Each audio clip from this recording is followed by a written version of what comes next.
Hello,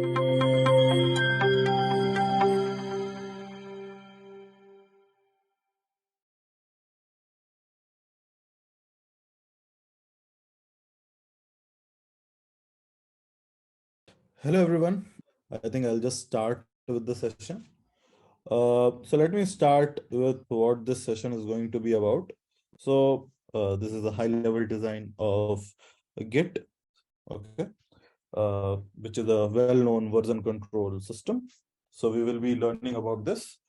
Myself, Anil Lokhande, and I am SG3 Amazon. I have over 12 years of experience, and I enjoy talking about system designs of various systems. So without much delay, so I'll just right away start. So the format of the session will be, suppose you have gone in an interview and you have been asked this question that design Git, right? So this will be the format in which we will be basing our session on. Let's get started. So let's start with what Git is, right? So for those who don't know, Git is a DevOps tool used for source code management. It is a free and open source version control system used to handle small to very large projects efficiently. Git is used to track changes in the source code, enabling multiple developers to work together on non-linear development. So this basic introduction of Git, I'm very sure that all of you have used Git at least once in your career. Git is basically a version control system where multiple developers can contribute to the same repository and work independently, right? It gives you functionalities like merging code changes on the same file by resolving conflicts, and makes the lives of developer a lot easier, right? So this is Git. Of course, nobody is going to explain what is Git if it is asked you in an interview to design Git, because these are some basic things which is assumed that every developer knows about it. And it's very rare to find someone who wouldn't have used Git. So as a interviewer, someone will ask you to design Git, but of course, you can't design the whole Git from top to bottom. So the MVPs in which we want to focus our session today will be on the majority usage of the Git commands like git add, status, commit, merge, push, pull, cherry pick, reverts, and others. So basically the session will be around what happens when you write on your command line git add or git status or git commit, and how are they implemented internally? How is Git so accurate in generating the diffs? How the commits never collide? How the reverts are always as it is expected to be, right? Without any bugs. And this is a very old system, right? Git is there for quite some time. So our focus will be on designing how Git commands work. Okay.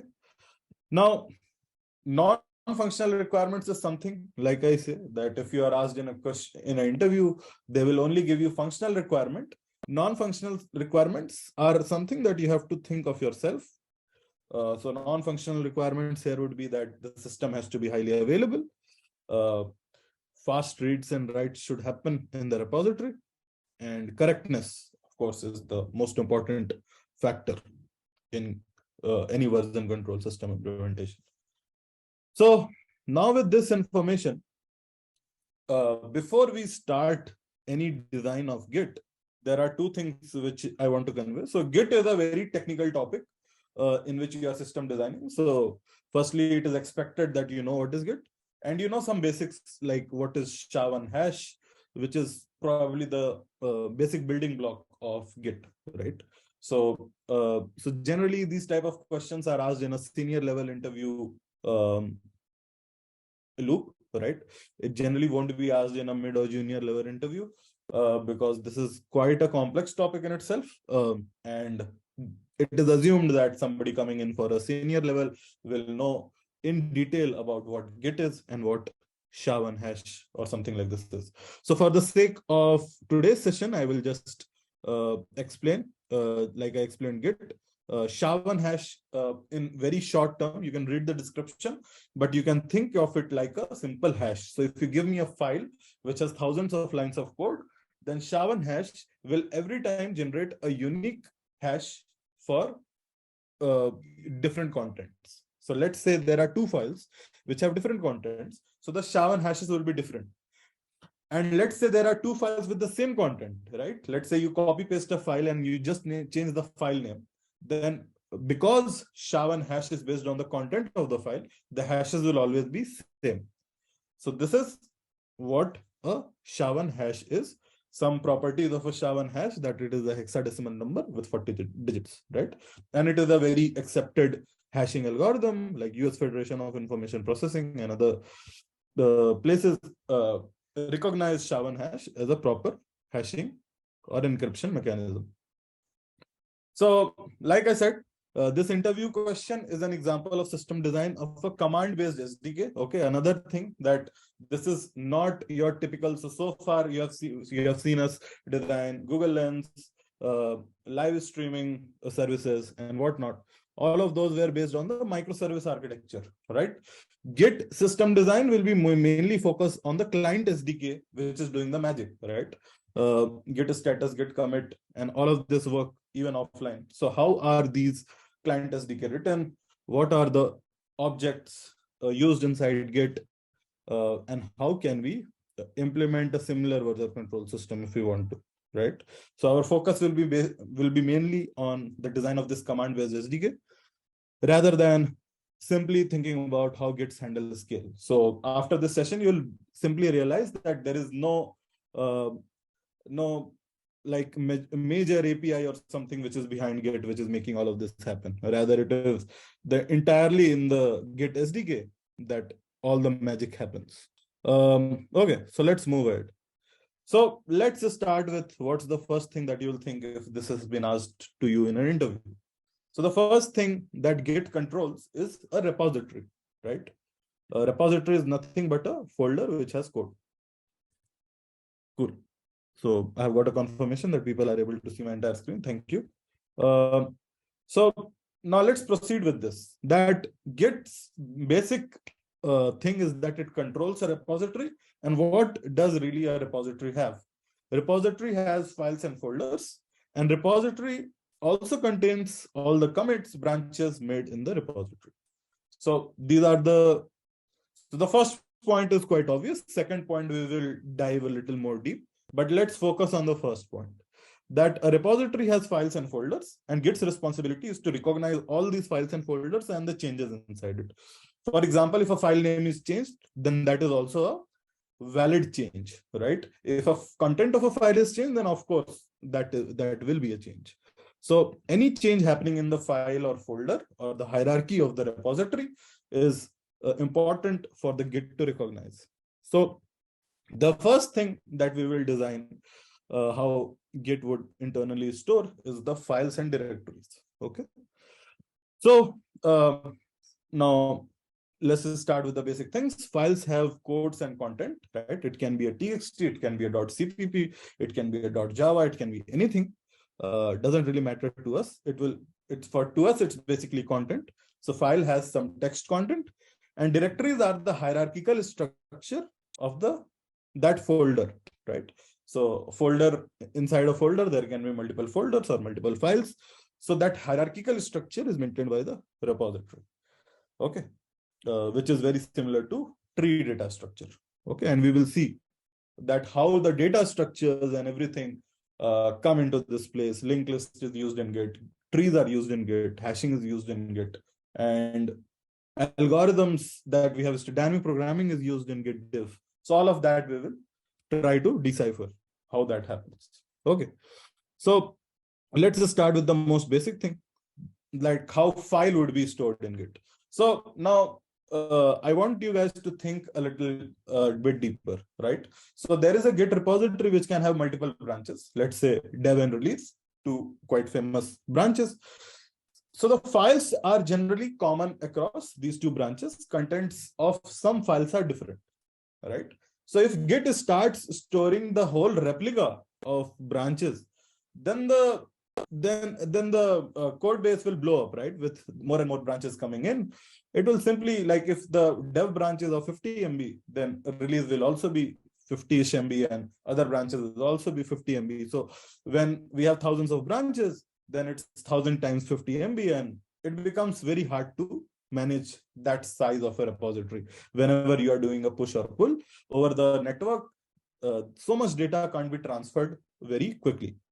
So how does Git actually store replicas across branches? So the answer to this is what we have already discussed.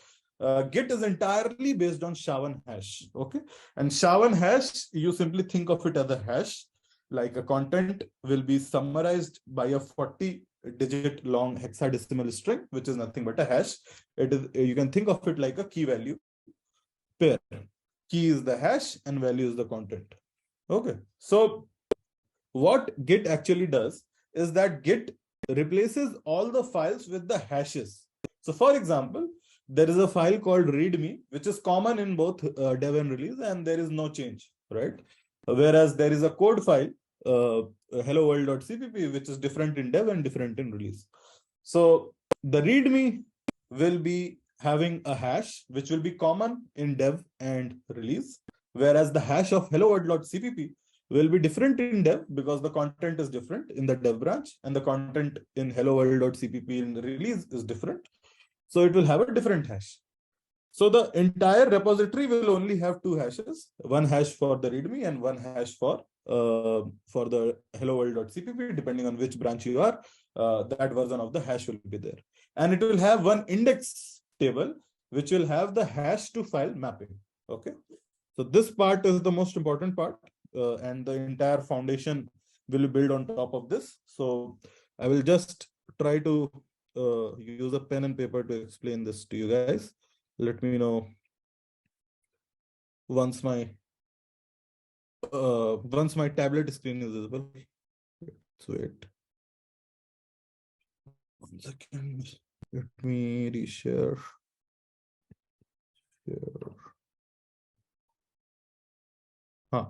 I think the screen should be visible to you guys now. So let's say there are two branches, dev and release. And this is the hierarchy, that this is the repo. And it has two files. One is a readme and one is a hello world. Right, same thing here. But this file, hello world.cpp, is different here. The content is different, whereas the readme is same. Right. So how would Git store this information? So Git would store this information something like this. It will, and I will only talk about the files first. We will come to the directory later. So Git will convert this into a hash, h1, convert it into a hash h2. Since the content of these both files are same, the hashes will be same. But the content of the hello world file across the branches are not same, so it will be h3. So Git will just store, this repo has two files, h1 represented by two hashes, h1 and h2, and h1 and h3 here. Okay, so the file may be huge, tens of thousands lines of code, but the hash is always a 40-bit string, which is guaranteed to be unique. Okay, the probability of two SHA-1s to collide is very, very low. And that's the basic principle of entire Git, that it doesn't have to manage the mapping in a central server. The SHA-1 hashes are probabilistically generated, and I'll talk about how that is generated, such that collisions are very uncommon. Okay, so now you know that there are only hashes, and there is one table which will have h1, h2, and h3. So h1 will have content, h3 will have the content, and h2 and h3 will have respective content. Okay, so this file is generally called the index file. Okay, which is common across the whole repository, across all branches. It is common. But the thing which is stored or transferred across branches, or when you will see eventually in Git pulls and Git pushes, commits, adds, diffs, is these hashes corresponding to each file. So when there is a 50 MB file, 50 MB repository in dev, and you create another branch release, then it will not be 100 MB, right? Because there will be a lot of files which are common across both the branches. Only some files will differ. So they will go in the index. They will go in the index, and different hashes will be there. And hashes are very small. They are 40-bit strings. So it won't add a lot of space. So the only changes, or only the difference between the increase, the delta, once you create the release branch, would be the files that are different in release. Okay, so if in this case only one file is different, so you can see that only one entry was added in our index table, and we did not replicate it 2 times. Okay, so now I will go back to my slide.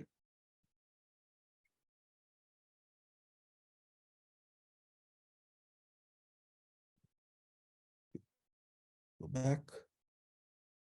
Yep. So I hope it's visible to you guys. And let's see if there is questions. Okay. What are blobs? I'll talk about blobs. Okay. We haven't come to that. So far, I think it's clear, right? That how Git, roughly I have explained so far. Now we'll go into a little more detail, and we will talk about in technical terms and jargons, which actually Git uses in the implementation. So Git stores files as blobs, and blob is forget about the blobs that you know. We are not talking about S3 or something. We are talking about a technical term, blob, which is defined with respect to the context of Git. So any file managed by Git is represented using a blob. Okay. And what are blobs? We will talk about that. So blobs are basically compressed version of the content of the file. So basically some basic level of compression is used. You can Google Huffman coding and other things. So some encoding is used to firstly reduce the size of the file to some significant extent, and then that content is converted to hash. Okay. So each blob is represented with a hash, like I have already discussed. It's just that instead of file, now we will talk. Files will be conveyed as blobs from now on. Okay. So when I say blob, think we are talking about a file. And hash is computed from the content of the file, remember, okay? Not from the file name or anything, just the content. So 2 files with the same content will have the same blob hash. 2 files with different content will have different blob hash, okay? Example of a blob is you firstly write blob and then a SHA-1 hash, okay? So this is how a blob. Remember, whenever you see git log, you will see, instead of blob, you will see commit and then a SHA-1 hash, right? So this is how any entity is represented in Git. The first entity that today we are discussing is a blob. So blob is also represented using blob space and then the SHA-1 hash for that file's content. Okay. So 2 files with same content. Let's say there are 2 different repositories. Okay. One repository is created by me, one by let's say another person sitting in America. And both of them have created one file whose name is whatever. I have created, let's say xyz.txt. He has created abc.txt. But the text is, I am a boy. Only that is written inside that file. So the SHA-1 hash will be the same. Okay.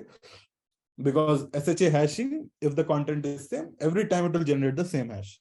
So based on the content of the file, hash is generated. If the content is different, hash will be different. If the content is same, hash will be same, irrespective of the file name, creator, location, nothing matters. Okay. Now let's move to the second aspect. We are talking about files and directories. We talked about files. Now let's come to directories. Directories are also very important in Git, and experienced folks will understand that any change in directory. So when I talk about a change in directory, mostly people think that a new folder has been created or a new file has been added or a folder name has been changed, but it's not just limited to that. It may be that the ACL rights or the access control rights of a folder has been changed. That is also considered as a change in Git. some file controls that. So those files are also considered as changes. Okay. So, so the information which is stored in directory is file path and name, other directories inside it, right? Inside a directory, there can be other directories. You can, if you don't understand directories, replace this term with folders. So inside a folder, there can be other folders or files. So it can have a list of directories or a list of files. It needs to have information about the access control of that directory, and Git stores hash value of the above. So now let's talk about how Git stores folder. Okay, so inside Git, directories are referred as tree. Okay, not very surprised because of the hierarchical nature. Git, whenever we'll talk about folders or directories, we will replace that term with tree. So files are blobs and directories are trees. So they store, so each tree stores following information. First thing is the file path and name, the directory path and name, other directories inside it. So list of other trees which can be inside it, list of other blobs which can be inside it. Okay, just we are talking about just one level, right? And access control of that directory. And for all these four information, we compute the hash, and that hash represents the tree hash of that particular directory. Okay, which means if you change any blob, which means if you change content of any file, then the tree hash will change. If you create a new file, then also tree hash will change. If you change the access control of that directory, then also the hash value will change. Okay, so that's what we have discussed in this slide. The tree hashes are changed if any file in the hierarchy is updated. Since the blob under it changes, so it propagates up to the tree hash. So for example, let's say there is a repo on top and there is a huge list of folders and directories, and at, let's say, very deep, so folder inside folder inside folder inside folder, there is one file which has been updated. So once that file is updated, the blob value changes. So once the blob value changes, just the immediate above folders hash changes. Because this hash changes, its successor's hash changes, and the repository hash also gets updated. So if any file inside that hierarchy is updated, then the tree hash changes. Okay. If any file name is changed, then also the tree hash changes. Why file name will cause a change here? Because it also stores file path and name, right? So if the file name is updated, then also, you know, the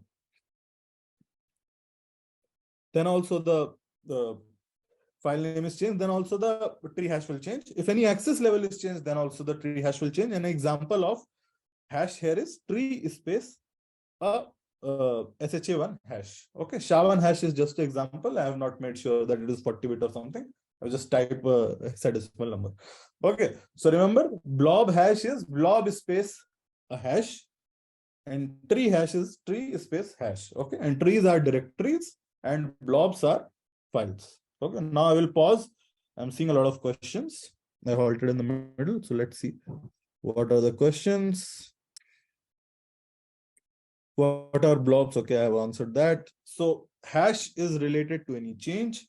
So each hash has no. So hash, any file or directory. So far we have studied for files and directories. So any files and directories will be associated to a hash. Okay, if the files are same, hashes will be same.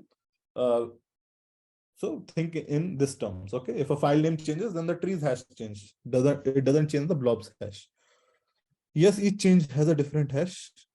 Let's not talk about changes, because the next fundamental data structure in Git world is Git commit, which deals with changes, and we have not discussed that.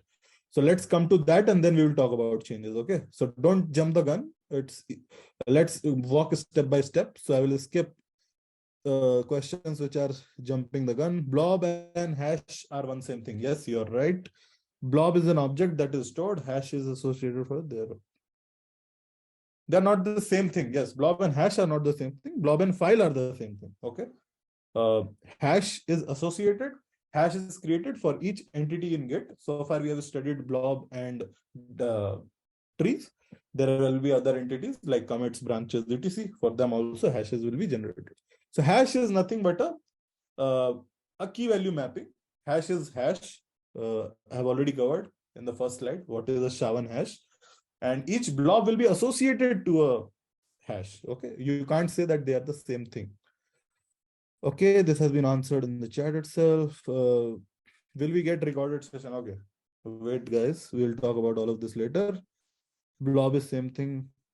Blob is same as the file size, where no, it's not same. So hash, what is the question? Where these are stored in system. Okay, so I've talked about it. So blobs are basically name to file.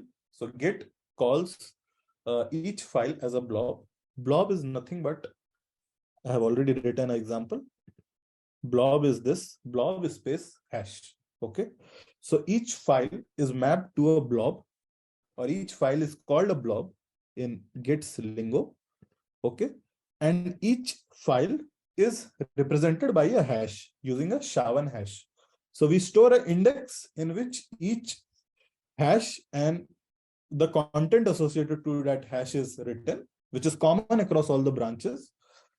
And when we move from one branch to another, only the hashes are, so the files are replaced with the hashes, so that we don't have to deal with that bulky code base. Okay, so if a 50 MB file is there in the dev branch and you create a release, then it doesn't make it a 100 MB code base. Only the changes in the release branch will be the diff in the size of the repository. Okay, let's keep it very simple. Don't overcomplicate it. Files will be now said as blobs. Directories will be said as trees, because for Git, hash is everything. Okay, if the content changes, hash changes. If the directory structure changes, then the tree hash changes. So that's all we are concerned with. Okay, so I hope so far everything is clear. Now let's move to the next very important entity in Git, which are commits. Okay, any change in Git is done via a commit. Okay, so and that's the most basic unit of change. What do I mean by the most basic unit of change? If you want to change any file in Git, you have to raise a Git commit against it. If you need to revert any change, then also you can only revert a commit. You can't revert a file, right? So it's the most basic entity of Git. It can't be broken down more. Okay, so Git commit, for any change, a commit is associated. Each commit is also mapped to a SHA-1 hash. Now, how a commit's SHA-1 hash is created, and this is where most people get wrong. So firstly, these type of interview questions are asked at senior and principal level. They are never asked in SG2, SG1 interviews. And when the designing of Git commit comes, then the most common mistake that people make is Git commit is the change that is made. It's not the change. Okay, so stop reading whatever is in the slide. Firstly, listen that Git commit is a snapshot of that version of the repository. Okay, so let's say you have made any change. So after making that change, the entire snapshot of the repository is what Git commit stores. It doesn't store only the change. Okay, that's point number one. Point number two, let's discuss what actually is, how the Git's hash is computed.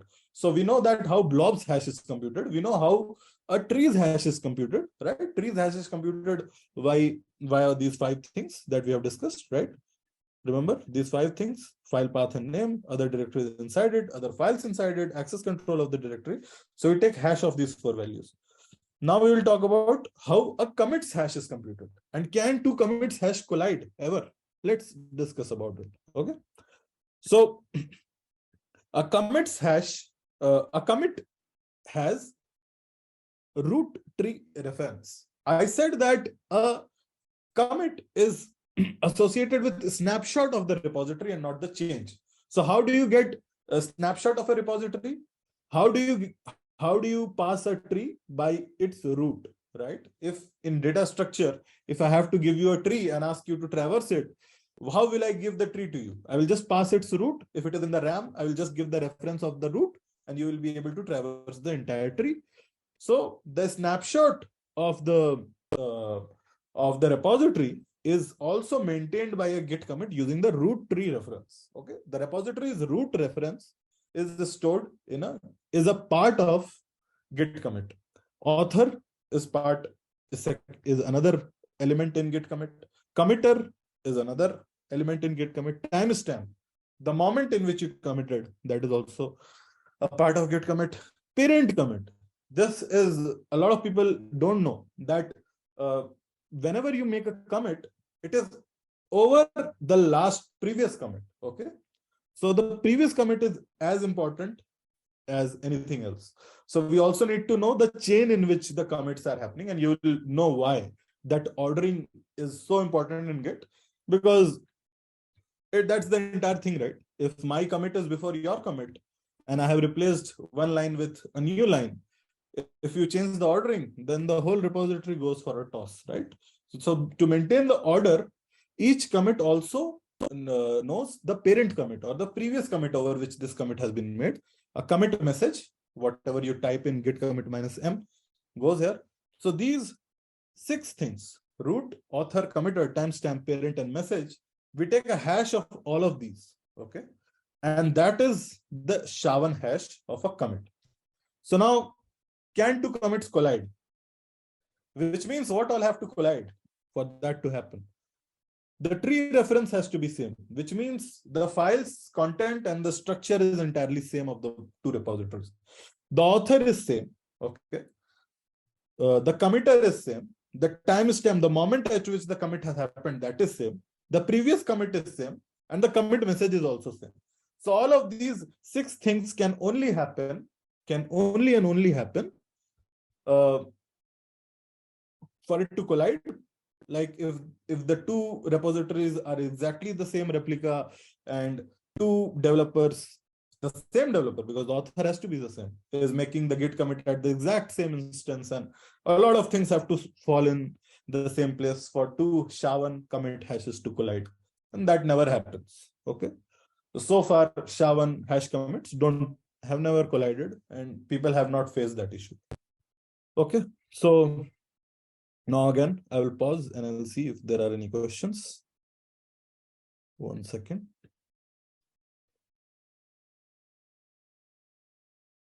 What kind of tree?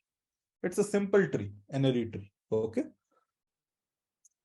Optimizations can be done, but this is a system design interview of Git. So a tree is a tree, no B tree or nothing. It's a simple, it's not even a binary tree, it's an array tree to represent the hierarchy of the repository. So far so good, right? Commits have root, tree reference, author, committer, timestamp, parent, right?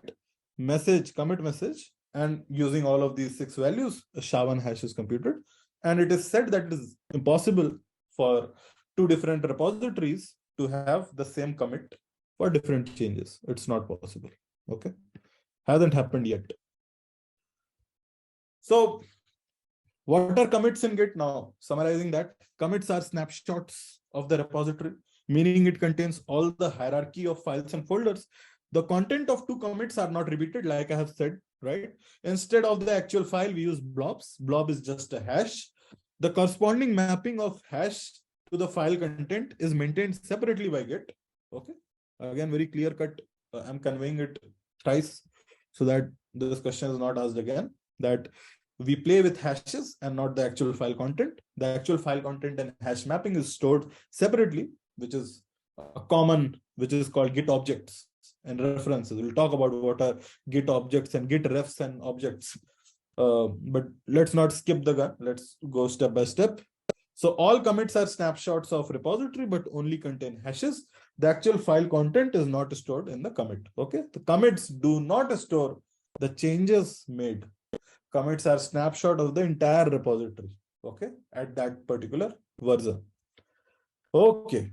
So far so good. Now let's talk about what is the concept behind the parent commit. Each commit has a parent commit. Generally, each commit has only one parent. Generally, okay. But in 2 scenarios, this is not true. The first commit will have a null parent, right? Because that's the first commit, there's no previous commit to it. So that is empty. And if a merge commit is done, then then there can be more than one parent. So if two branches are merged, then that merge commit has two parents. If three branches are merged, then that merge commit has three parents. Okay. Otherwise, all commits have one parent. Okay.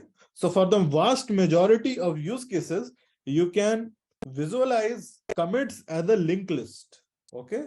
Each commit is has a pointer to the previous commit, just like a linked list. The first commit is the head node, which has no previous pointer, or the previous pointer points to null. So it's a typical linked list representation, apart from one scenario, which is a merge commit, where we'll talk into detail about how merge happen. Okay. So now let's move to what all we have studied till now.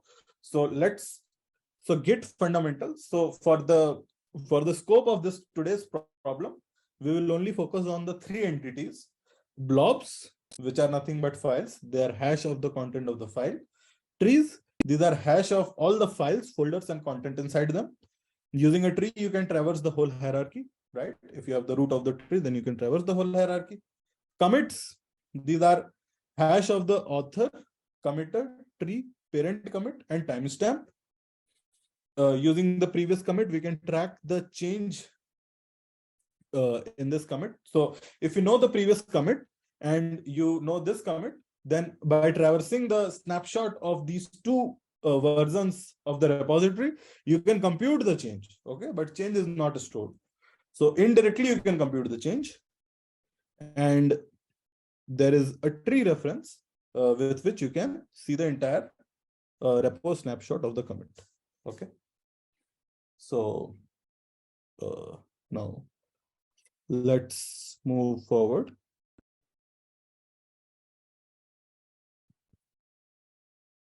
Okay, so other Git objects, which we will not go into much detail, but other Git objects are, and I'll just inform people that I am running on battery. Okay, the electricity came back. Great. I thought that I was gonna go on a toss. Okay, cool. So other Git objects, which are very basic fundamental entities, are branches.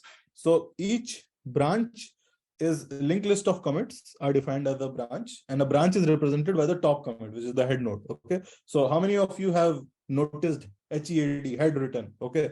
So git reset head -1, git reset head -3, 4, 5. When you commit, head changes and whatnot. So head is nothing but representation of the branch, and branch points to the top commit of the link in the linked list of the commits that have been made on that branch. So branch points to a commit, okay, which is the top node of that linked list of commits. Tags, we will keep it out of the scope of today's discussion. So no questions on tags. If we go into that rabbit hole, then a lot of things will go for a toss. Okay, so let's cover the basic things first. Okay, so now I will pause before I move to how Git operations are implemented. Let me see if there are any questions. It could happen that SHA-1 can be the same for two commit author in the worst case. Yes, it can happen, but yeah, it can happen. It's just like, how many of you have used GUIDs, GUIDs? I think everybody has used GUIDs as a primary key in any database that is being used. Even in the best of the companies I've worked, we still use GUIDs. Do you know how GUIDs are generated?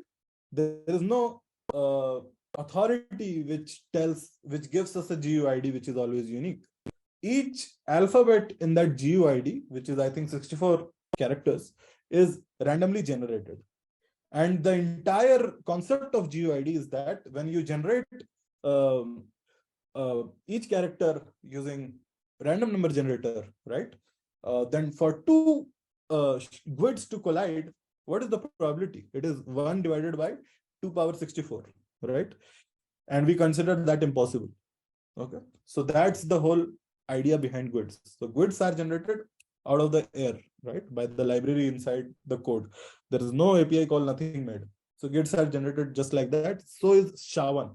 So SHA-1 is not probabilistically generated. SHA-1 is a message digest. You can read about how SHA-1 is generated, but it is just a hash. Okay. Please talk more about the index file. Take an example how it looks. So index file is nothing but a mapping of the hash to the content of the file. The exact content is not stored in the storage. It is compressed and stored, but there is a command called show. I don't know how many of you have used. If you do a show or something like that, then you will see the content of the file also. So similarly, you can also run a show command on a blob.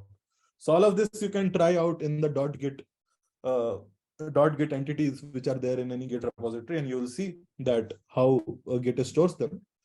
Okay, so like it was requested, I talk more about the index file. So index file is nothing but hash to content mapping. So it can be blob content, tree content, commit content, anything. So hash to content mapping is there in one index, and throughout the journey of Git commands, we will only talk about hashes which are prefixed with a type, what type of hash it is, whether it is a blob hash, tree hash, or a commit hash. Okay. So Git is all about SHA-1 hashes and 3 entities, which are blobs, trees, and commits. Cool. Now I'll move forward. So the first command, we will see how using these basic entities. So in an interview now, the first and foremost thing, in questions that like these, if you haven't read into detail about Git, then it will work very negatively. It's very hard that you will come up with the correct approach if you haven't read about it. And it is expected from a principal engineer to at least know about the internals of how Git works, which he has used probably for the past 10 years. Okay. Similarly, we will do a session on S3 in the future, where we'll talk about S3 is just not about the retrieving and writing, right? How is S3 implemented? How is it made available? So when you are at a principal level and go for interviews in companies like Microsoft, Amazon, then you're asked these type of questions. And then because you have used these for the past a decade or so, you are expected to know how they work internally. So the first such session that we are taking today is Git. Okay. So now let's talk about Git Add. So what does Git Add do? So Git Add, this command simply like adds a file from the working area to staging area. For those who know these terms, Git Add basically takes input the file path, basically which file you want to add, and and if there is any change in that file with respect to the last commit, then we allow that file to be added. So if you want to add a file which has no change, you can't add it. Git after running Git Add, if you do Git status, it will not show up in the staged files. So first thing that you need to specify the file or a regex for the file. So you'll not complicate it. Let's say you specify the file, and if there is any change in that file, then only Git Add works. So how is it implemented? How can we implement it with respect to the entities that we have studied? So as we know that files are stored as SHA-1 hashes. So once you change any file, the SHA-1 hash will change. So all it has to do is that it will traverse the current snapshot of the working directory, and it will compare with the last commits snapshot. It will do a very normal tree traversal in order, pre-order, post-order, whatever, and it will see what are the differences. Okay, and for each difference, it will allow those files to be added when you run a Git Add. If you want to add a file which has no change, then you can't add them. So a simple tree traversal is used to identify the changes, and when you run a Git Add, then it allows or disallows that particular add. So Git Add is the most basic thing. I'll not spend a lot of time. Like, it does nothing much other than detecting whether a change is there or not. And the hashing mechanism is good enough for us to know whether a change has happened in a file or directory or not. Okay, so Git Add can also be done when a file name is changed. Okay, so all of that is taken care of, because if you change file name, then tree hash will change. If you change file content, then blob hash and tree hash both will change. So we will know the changes. Once we traverse the hierarchy of the tree, we will know everything that has changed and allow all of those to be under Git Add. Okay, if you run a Git Add star, then all of those changes will be moved to staging area. Now let's come to the first interesting implementation, and I think we can do a show of hands. How many of you have wondered that after making a change in the file, how does Git compute the diff, right? So let's say there is two files, right? And in one file, in the topmost line, you go and add a word.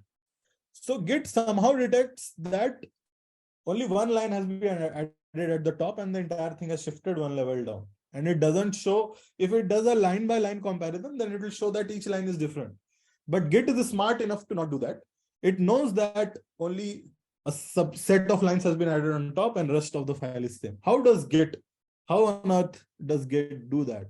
How many of you have wondered about it? Like, how does Git Ad actually work?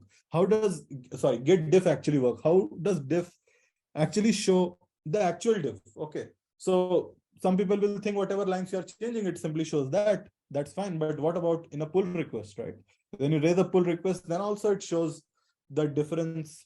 And it is a very optimized difference, right? It doesn't compare line by line and say that all lines are mismatching. Go ahead and review the file. It's a very important core concept of Git, on which pull requests work, on which your Git diff works, and everything works on this. Even merges work on this. So how does Git diff is generated? Okay, so today we will decipher that. So let's talk about it. So firstly, when you run Git diff, then all the files which are changed and all the contents inside the file that has been changed, both are presented. So firstly, same thing, Git reverses the current snapshot and compares it with the last snapshot to find all the files that have changed. So that part is already covered. Now we'll talk about the content of the file. How does it compute that? So in each file, diff is shown line by line. This is not a unique thing. You will see lines which are red or green. Okay, and to show the line by line diff, there is an algorithm. There is a dynamic programming algorithm which Git uses, which is called longest common subsequence. So show of hands, how many know about longest common subsequence? How many have done our DSA session or our DSA course and know about it? Great. 2 people, 3 people, 4 people. Okay. So we'll talk about. So now this next thing is that we'll be talking about longest common subsequence, and we'll understand how Git diff works. So I'll just share my screen. Stop share my iPad. Okay. So now let's study this very interesting topic on how a Git diff works. So let's say this is your file. Okay. These are the line numbers. Okay. And let's say that at first line you have written apple, second line is car, third line is scooty, fourth line is rain, and that's it. And now you made a change in this file. First line is now mango, second is still apple, third is still car, fourth scooty has been removed, now rain is there. Okay, so firstly let's talk about how the diff would look like, and then we'll go to the algorithm. So the Git diff would look like something like this, that mango, so this is the old file, this is the new file, and if you do a Git diff, then it will show that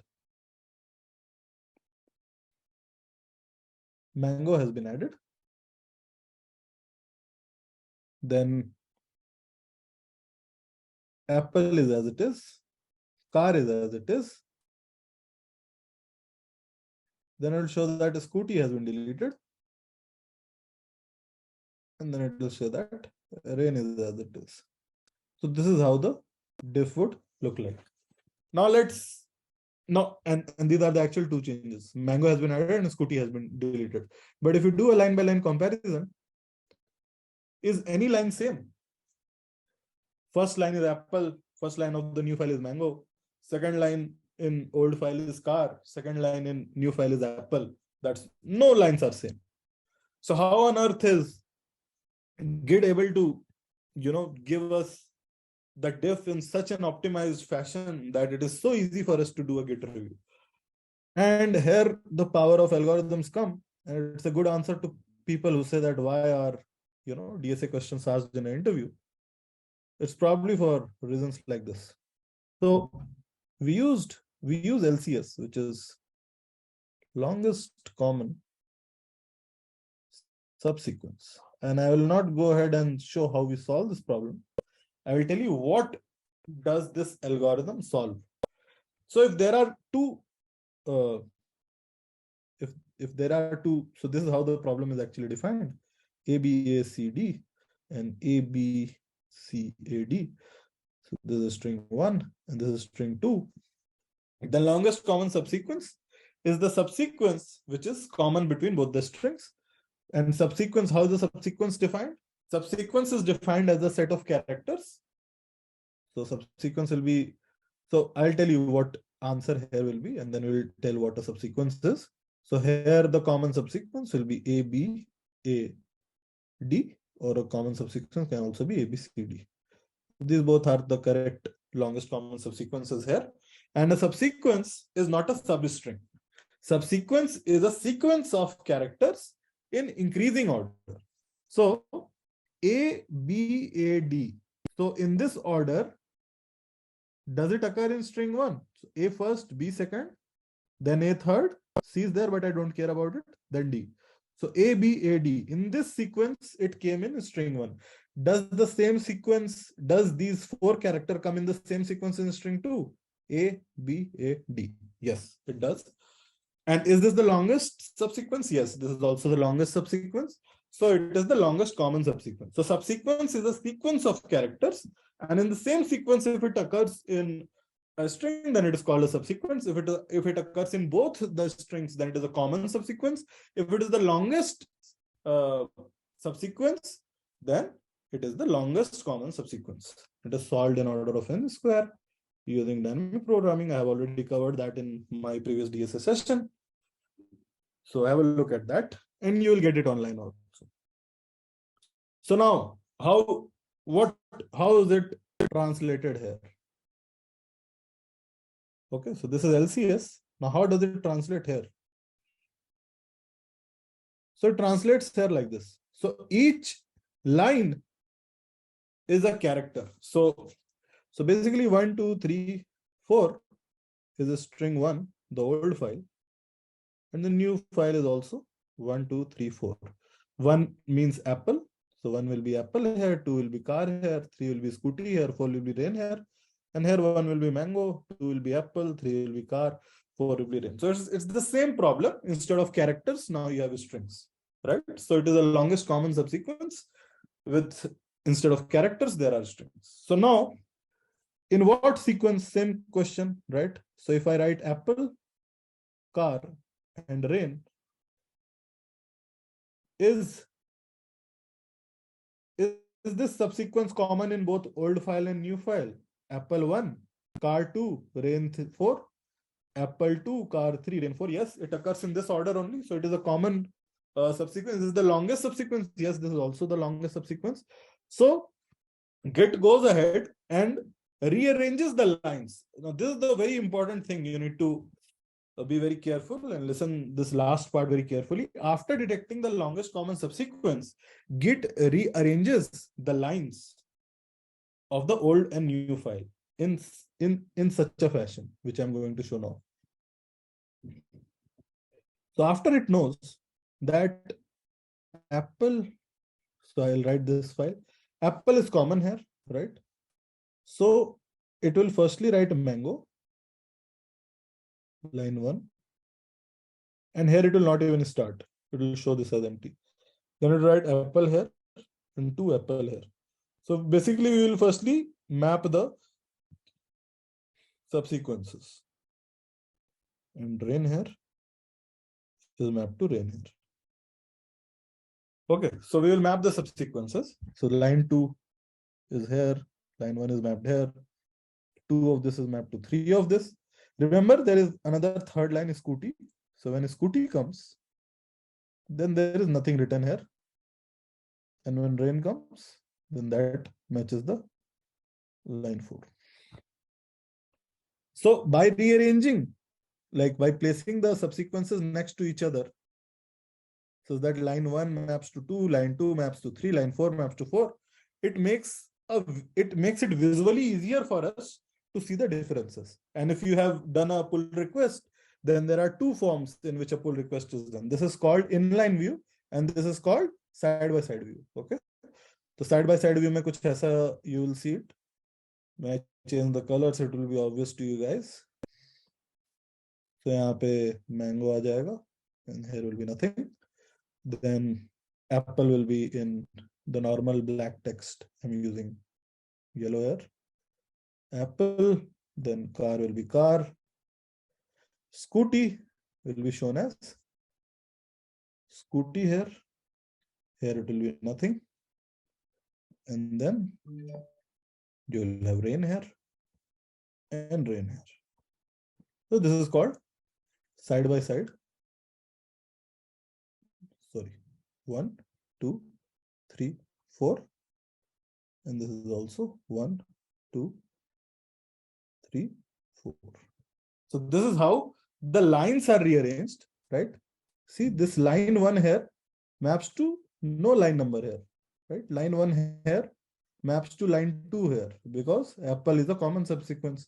Line 2 here maps to line 3 here. Scooty maps to no line here. And line 4 maps to line 4 here.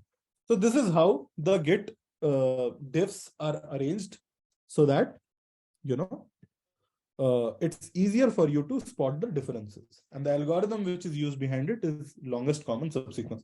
Now I'll halt and I'll take questions if there are any. Let's see, in Git, do we compare each word by word? Line comparison is done, right? Each line is a string. Okay, so line by line, not word by word. Okay.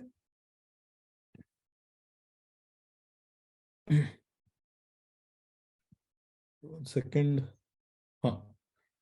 Cool. So now let's go back to our slide.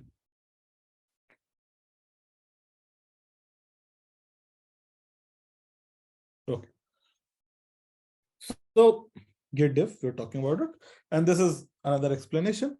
So there is one file, let's say file1.txt. In file1.txt, firstly, we will run the longest common subsequence analysis, and we'll find that Apple, Museum, and Cool is the longest common subsequence here. And then we will, what's the next thing? The next thing is that Apple, Museum, and Cool is the longest common subsequence, and align the lines along the LCS. This is the second important point. So 1 Apple maps to 1 Apple, 4 Museum maps to 3 Museum, and 6 Cool maps to 5 Cool. So the lines are aligned, and after that color changes are simply done. So jo line common hai, that is white or yellow, and the line which is new is green, which is removed is red, and this is how the diff is shown. Okay. Now that we know working of a Git diff, so runs LCS which each line as a string. Okay, each line as a string, not each word. And in code there is no word, right? That's why Git goes by line comparison.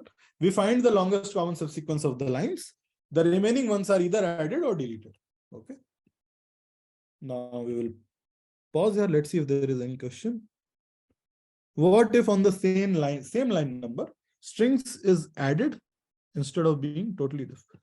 It will still show as a new line. Okay, it will show in the entire line in Git diff will show as green. I know what you're asking. In today's pull request, it is optimized, right? That you will only it makes it dark green to the lines that are there. That is a UX level optimization. Git tracks it as a different line. Okay. It treats it as a different line altogether. If the same line, something is appended towards the end, it's a different string. Okay, if you do a Git diff on your terminal, this is how you will see it. Okay, it won't show that key. How many of you have done a Git diff on your terminal, by the way? Okay, and those people will agree with me. It's only line numbers which are shown there and nothing else. Okay, so what we were saying is, it runs LCS with each line as a string. We find the longest common subsequence of the lines. The remaining ones are either added or deleted. Okay. Now moving forward to Git commit. Okay. So Git commit stores, like we have already discussed. This is a reminder. So git commit stores author, committer, timestamp, tree of the repository, parent commit message, and hash value of all the 6 things before it. All changes in the staging area are part of the git commit. So when you do a git commit, what goes into git commit are all the files which are in the staging area. But now you know that git commit is not about the changes, it's about the snapshot of the repository at that instant. So git commit is already covered. There is nothing much here different. Like git commit, you already know how commit hashes are generated, what does a commit have, and blah blah blah.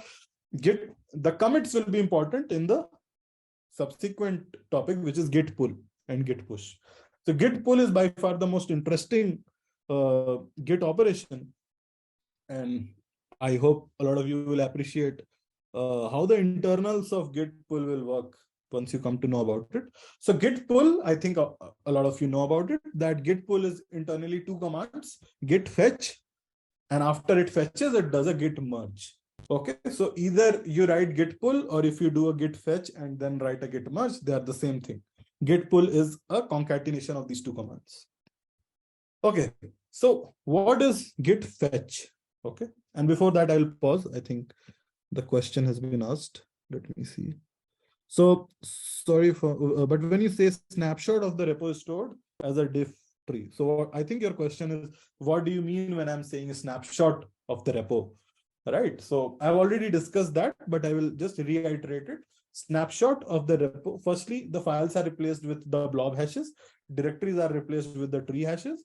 And then whatever version. So when I make change in any file, then that version of the entire repository, okay, not just the files that I have changed, is called a snapshot at that moment. Okay. At that moment, how does the entire repository look like? So that is the snapshot. And by that, I don't mean that Git, for each commit, we store the entire repository. We store the hashes of the files and folders. That's why the size of a, when you make a lot of commits or create a lot of branches, it doesn't explode. Only the hashes increase. The common files are point to the common hash. And we have already discussed this before. Okay, I hope that answers your question. So now let's come to git fetch. So git fetch downloads the refs and objects. So what are refs and objects? I'll quickly say. So objects are what we have already studied. Blobs, trees, and commits are objects. Refs are, one example of ref will be the index file, right? This will be a ref. Another example of ref will be the branch, right? The tip of the linked list of the commit is branch. So branch information is a ref. Current version of the repository, like current tree hash, is a ref, right? So all of these are refs. Tags, branches, heads, origins, these are refs. Objects are your blobs, files, and commits. Okay, so when you do a git fetch, then all of the git fetch is done with the remote repository. So remote repository generally has the latest changes, whichever have been committed, whichever have been pushed to the repository. So with respect to whatever state the remote is, it will push all the refs and objects which it has, which means it will push all the commits, hashes, trees, blobs, branches, and whatnot. Everything will be pushed. Right, and it just downloads it in the local. It does not apply the change. So git fetch just gets the dump and keeps it with itself. It doesn't apply those changes in the working directory. So when you do a git fetch, your file won't be updated. When you do a git pull, then your file is updated with the latest set of changes. Your whole repository changes. But a fetch doesn't change. So what changes? Git merge. Okay, so git merge is the key thing which actually makes the change to your working directory. So what is git merge? So git merge is basically arrangement of commits of 2 branches together. Okay, bottom line is this, and you will agree with me on this definition once we move forward. So let's start with the simplest of the git merges which can happen, which is a FF merge or a fast forward merge. So what is a fast forward merge? Let's explain it with this diagram. So let's say this was main. Okay, I hope you are able to see my pointer. So this was main, and then you forked your branch and added 2 commits. And for some reason, when you made these commits, no new commits were added in the main, right? So you are still, the main branch and your feature branch have not diverged. We call it has not diverged. We would have called it diverged if a third person comes and commits and the main moves forward, right? The main's head commit moves forward. So remember, branch is always the latest commit. So the latest commit on main is still the same at which you forked. So if that is true, then, and you're trying to merge, then we call it a fast forward merge. Because it is very simple. We simply like point the main to the last commit that you have made, right? Things get interesting when it is not a fast forward merge. Okay, when it is this type of a merge. So forget about the names and all, I'll come to that later. Things get interesting when something like this happens. So when you forked the main, then the head commit was here, right? The branch was here. But after you have made changes, some other people are also working on the same repository and they committed in the main branch. And now your main branch points to the latest commit, which is this. Now it is said that your feature branch and the main branch have diverged. Okay, because there are commits in main which is not there in feature, and there are commits in feature which is not there in main. If something like this happens, then we call it as a diverged merging. Okay, cool. So let's digest that and then move one by one.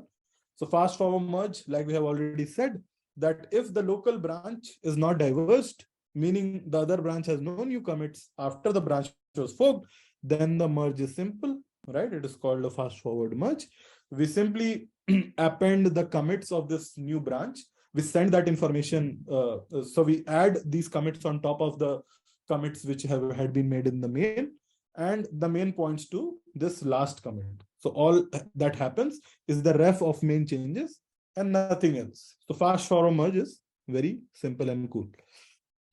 Second type of merge is the most interesting form of merge, which is called a three-way merge. And this is what every one of us have faced. So when we do a merge, when we do a git pull and the main branch has diverged, then a random set of changes happen, and sometimes you also get conflicts. So all of this we will discuss in how three-way merges happen, right? So three-way merge definition is here, like the branch with which we are merging in our local branch is diverged, meaning after we fork the new branch from this, the original branch had more commits. These commits are new to the local branch that you have forked. Hence, we are merging it to the main branch. Now we need to rearrange the commit. So now the problem becomes that how you will rearrange the commits. So there is this one commit in main and this two commits in feature. How is the arrangement going to happen? How will you merge? What's the funda here? What happens? So Git resolves this type of merges using an algorithm called as three-way merge. Okay, very important aspect, not just from system design of Git, but as a user of Git, you should know what is three-way merge. So three-way merge has three things, as the name suggests. Okay, this is the before and after, but let's talk about what three-way merge has. So three-way merge, firstly, what happens after three-way merge? So like you all know, we create a merge commit, which merges the main and the new branch. This new commit has three things: tip of the main branch, tip of the new branch, which is the local branch, and the common point from where they both forked. So what are the three things why we call them three-way merge? The common commit, that's the one party. Second party is tip of the feature branch. Third party is tip of the main branch in which you are trying to merge to your local. Okay, so that's why it is called three-way merge, and why base is important, we'll discuss about it. Okay, so thus there are three things that we use to make this merge happen: common commit, top commit in main, and top commit in the new branch or the local branch.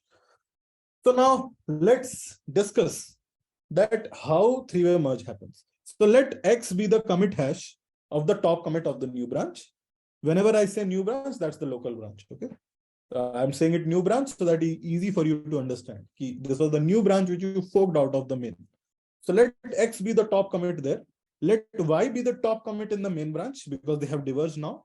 And let W be the last common commit. Okay, what is the last common commit? The point at which you forked the new branch from the main. Okay. So X and Y and W, let it be these three things. Then three-way merge does a set operation in which it does X union Y minus W. Okay, X plus Y minus W. It looks very weird, but this is all that we already know. Nothing unique. So let's say W is the state at which the two branches forked. Okay, remember, W is the common commit, after which main got different and feature branch also became different. Okay, so W is the common standpoint. So from W, X, you can see line 1 is same, line 2 is same, but line 3, Scooty got added in my feature branch. And in the latest commit of Y, nobody added Scooty there. Guava was there in all the three, but you can see that Hans has been changed to Tommy in my feature branch, and has also been changed to Tommy in the main branch. So how will the merge happen, right? That's the question. Ki these three things ko leke, how will you merge all my files? So this is how the merge happen. Again, we use LCS. So we store, the commits are snapshots. That's why these are the snapshots. They are not changes, because changes are tied to the previous commit. When I say snapshot, it becomes independent of previous commit. So X, W, and Y, imagine for each file, you have these three versions. Okay, simple. And you will find LCS across these three files. Okay, these three strings, line by line. What is the LCS? Apple, car, and guava. Now you'll align the lines. Same thing, same funda. Apple, apple, car, car, guava, guava. We aligned. Now we see that from W, what change happened? Scooty was added in feature branch, new branch. Hans was changed to Tommy in branch X. What happened in the main? Okay, nothing happened in line 1, line 2, line 3, nothing happened. But line 4 was changed to Tommy. Okay. So we see that line 4 was changed to Tommy in both the cases. In file X also, and in the commit Y also. So this is the common thing. So whenever, so the principle behind three-way merge is from W, we see how that line has changed in X and Y. If they are same, then they merge without conflicts. If they are different, then there will be some conflict. So let's see what conflict happens here. So here you will see that Apple car and Scooty is added in X, but Y, nothing has been added. So that's why it is empty, Guava and Tommy. So remember, line 4 was changed by both. Still, it was not a merge conflict because they were same. Okay, the content of the last line was same in both X and Y. Whereas Scooty was added at a particular line number in W and not in Y. So that has been flagged in the merge conflict. Okay. So this is how conflicts are resolved in three-way merge. Again, they are resolved using the old school LCS method, and it is X minus W plus Y. Now you'll ask me why it is minus, why it is plus. So X minus W, you can think of X minus W is the difference between what diff is between from when you forked, right? After that, what all changes you made. That is X minus W. That union you are taking with the latest main branch, which is Y. Okay, so that's why it is called X minus W plus Y. And this is how merge conflicts are done. Merge conflicts files are created, and then you need to resolve them. Okay, so I will pause here. So this covers Git pull. Okay, so Git pull is Git fetch and Git merge. Merges can be of two types: fast forward merge, nothing happens. The commits of the feature branch come on top of the commits in the main. But when the branches are diverse, then a new commit comes, which is called the merge commit. And the merge commit has all the commits of all the branches, but it is a new commit. It gets a new hash. And all it does, it resolves the conflict, tries to automatically resolve the conflicts. And when it can't, if the same line has been changed differently in two different files, then a merge conflict is created. And you need to manually resolve that conflict, after which git merge concludes. Okay, so any questions so far? Cool, great. So now you can see that how the funda of git commit, git blob, and git trees are being used, right? And now everything you can design around it. Now, one of the last important topic that we will be covering is our git push, right? So git push, as we know, is simply pushes the latest commit to the mentioned branch. So if you are pushing to a remote branch, you need to specify the branch in which you want to push your changes, and you can push it there. So it just push all the latest commits. Once the commit and branch reach remote, a typical git merge is tried. So it always tries a fast forward merge. If fast forward merge is not possible, then git push is rejected. Okay, git push is rejected if a fast forward merge is not possible. Then you need to git pull first. You will resolve the merge conflict, and then you will push. And after that, if you push, it is a fast forward merge for git. So this is how git push works. And now cherry pick. Okay. So how many of you have tried git cherry pick? Okay. So cherry pick is you can pick any commit of any branch. Okay, not your branch. You're sitting in dev, you can cherry pick something in release. Okay. So you can cherry pick any commit of any branch and try to place it at top of the current branch in which you are working. And this should not be very hard for you to. So can anybody think how this will be solved by Git? So a commit is a snapshot, right? So a snapshot, two snapshots are given. One is the latest snapshot, one is a commit, right? At any point of time, that snapshot you have. And that snapshot you want to add on top of the latest commit of your branch, right? So there are two parties, latest commit and the cherry picked commit, and those two are tried to be merged. So it is a very similar git merge problem which is solved. You will also see that git cherry pick a lot of times results in merge conflicts, and that is the reason why. So whenever two commits are tried to be merged, either it will be a fast forward merge or a three-way merge. If in a three-way merge, if the same file is changed differently in your version, in the latest branch versus in that branch, then you will have to resolve the conflict. Git won't magically do it for you. Git doesn't know how to resolve the same line with two different versions. You have to tell which version you want to accept. So Git conflicts will be arose. So again, Git cherry pick underneath uses Git merge to merge the two commits together. So that is explained here. So we simply pull the commit snapshot and compare it with the commit snapshot of the current branch. The blobs and trees with no change merge automatically, right? You traverse both the trees. Blobs and trees with no hash conflicts are simply merged.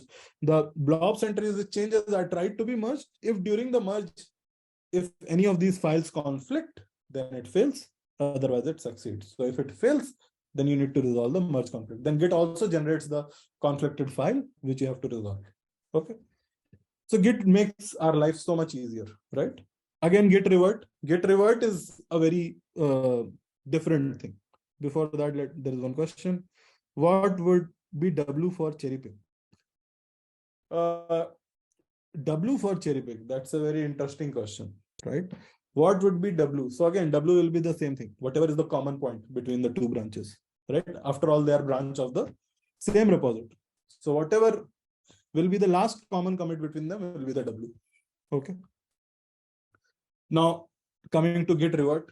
Okay. So what is Git revert? How many of you have tried Git revert? Right?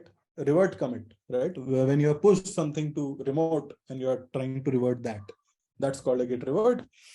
Again, this is a very unique thing because here what happens, it is a little different.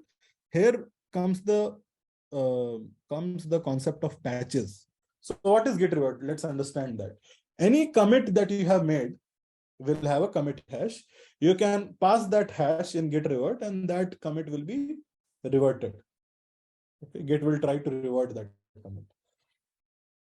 And when I say reverted, then what does it really mean? Commit is a snapshot, right? So you want to revert a snapshot. What does that really mean, right?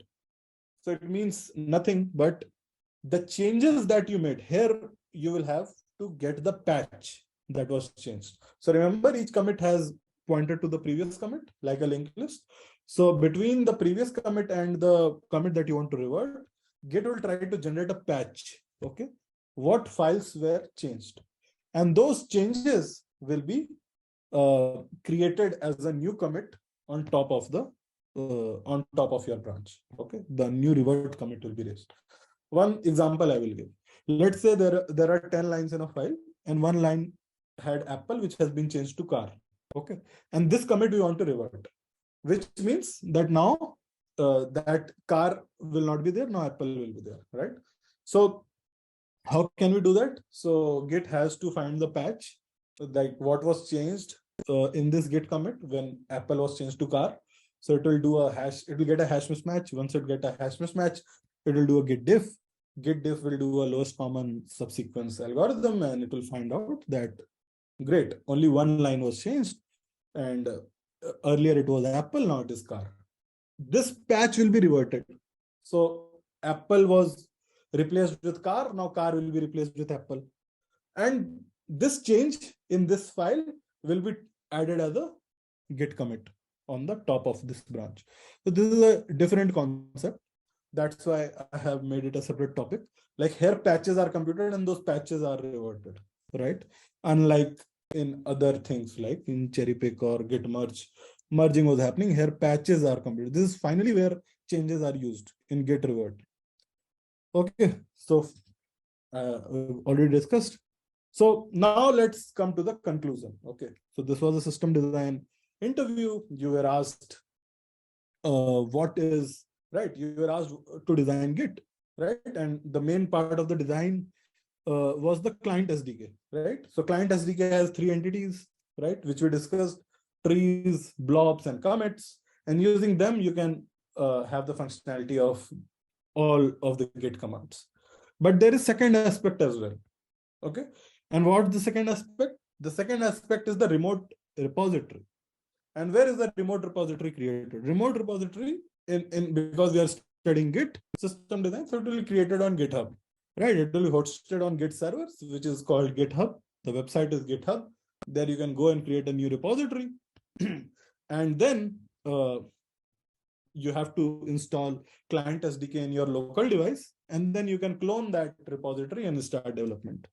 That's how, things happen in Git. Okay. So now let's discuss about the network exchange. What is exchange over the network? So this is an open question to everyone. Between all the Git commands, let's say 4 Git commands: Git add, Git commit, Git push, and Git pull, which commands are transferred over the network, or which commands can't work if there is no internet? Between Git add, Git commit, Git push, and Git pull, which command won't work if there is no internet access? Will Git add work if there is no Git internet? Yes. Will Git commit work? Yes. Git pull can't work because it downloads the refs and objects from the remote, and push also can't work because it pushes the latest commits. It tries to do a fast forward merge with the remote branch. So it needs to know what is the latest remote branch. So how is this over the network transaction happening? How the client SDK knows that where I need to pull and where I need to push? So the answer is very simple. Okay, here the answer is, here all the magic is in the client SDK. So the remote repo content types are exactly the same as in client, meaning the way in which repo is stored as trees, blobs, and commits in your local, the same way it is stored in repository. There is no new science there. Remote repository is the real source code in which pushes and pulls happen. That's the final truth, right? Not your local branch. Remote repository URL is present in the client when we clone the repo. So whenever you clone, do a git clone, right? When you create the repository, download the client SDK in your device, and from your device, you try to either via SSH or via the URL, you try to clone the repository. Then Git refs store this URL. This is the URL in Git in which now I have to push and pull. Okay. So using this URL, Git knows the endpoint in which pulls and pushes have to happen. There is no rocket science, no APIs, nothing here. It's a simple push and pull. 2 APIs will be there, which will just transfer the refs and commits and everything. All the information will be exchanged. It will be a very dumb API, which will be exchanging anything and everything, right? It doesn't do any merge or anything. Nothing of all sort happens. All the magic is in the client SDK. Remember, when you try to git push and git push is not fast forward, then the push is rejected. Git push fails. And git push also asks you to pull the remote repository, resolve merge conflicts, and then do a git push, right? So over the network, nothing magic happens here. Only push and pull, which exchanges all the commits and refs and objects. The whole magic is in the client SDK. Okay. Now in the next part, now I'll stop here. This ends the system design, but more than the system design aspect, I'm sure a lot of you are interested in like where I'll show the source code, right? And I will show like the topics that we have covered, how they are implemented. So let me try to minimize this. Okay. And let me try to open this. So this is your GitHub source code. Okay. This is your GitHub source code, and see the URL github.com/git, and then there is a repo name. Here the repo name is Git itself. Okay. So this is a public repository. Anybody can go and make the commits. So now let's see the entities that we have studied today. So one was tree, right? So tree.h. So you'll see this entity is there, right? You'll see what all it has. Go and have a read about it. Then you can see commit. Commit.h. This is also an entity. And you will see that what we discussed, you will find here that a commit has timestamp. It has list of parents. Remember, commits have only one parent apart from two scenarios. One case when there is no parent, and another case during a merge commit, it can have multiple parents. So that's why a commit list is there. Then the tree, right? The entire repository snapshot is there, and other things are also there. It's a little complicated code. You'll have to go through it. So you will find all of these objects here. Now see the blob. What is a blob? You'll see the hash and everything, right? Look up blob, parse blob buffer, and you'll find all of these objects here. Okay. If somebody wants to learn about the merge, you can go and see how the merge works. Okay. See, this is the git merge file, and here you will see the commands and how they are implemented. Try merge command, fast forward merge, all of this we have discussed today. Okay, so I will just ping this open public repository to you guys. Have a good time studying it. I particularly enjoy reading about it and studying about it. Throughout my career, I have read about it, and finally I was able to present in the most simplest way I can today in this demo. So yeah, so that's pretty much all from my side.